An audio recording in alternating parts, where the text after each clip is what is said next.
ang tawag dito, adapter for the external flash, adapter for external flash sa Canon R50. Bleh. Hello mga Findot, for today's video, yan. Kasi nakita ko na available na naman sa Shopee yung binili natin ng gantong hot shoe adapter for external flash for Canon R50. So, 9 stocks na lang ang available. So, laging konti lang ang nire-restock ni Shop. Alam bakit konti lang sila mag-restock? Ilang beses sila sa isang buwan nagre-restock.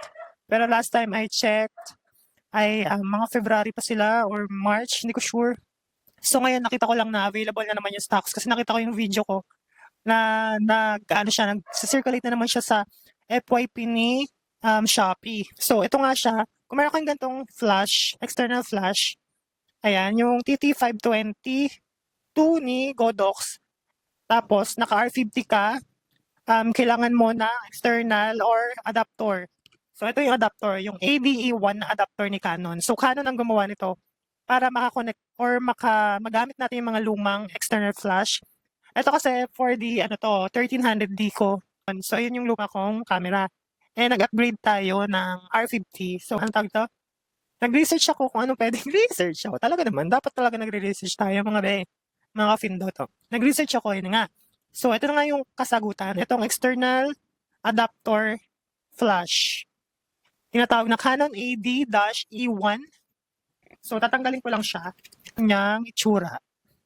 Ayan. Matagal ko na itong ginagamit. Mag-iisang taon na yata.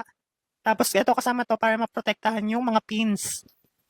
Kasi may pin yan eh. Yun o, kita nyo yung mga pins. Ayan, pins. So, pag wala to, hindi gagana sa Canon R50, itong flash, external flash. Pero kung yung external flash nyo ay gumagana sa R50, eh mayaman kayo kasi 6,000 plus yung mga external flash na pwede kay Canon R50. Kung kayo ay beginner lang or nag-start pa lang din sa photography, like event photography like me, ayun, makakatulong to sa inyo guys. This one. Sana nagpo-focus ka Ayan. So, hindi natin matatry. Pero kasi ginagamit ko siya pang video yung camera natin sa R50. Kaya R50 binili ko kasi pwede siyang pang photo, pang video, pang vlog, whatsoever. Wala lang siyang IBIS. IBIS ba tawag doon? Yung stabilizer for video, ganun. Wala siyang ganun.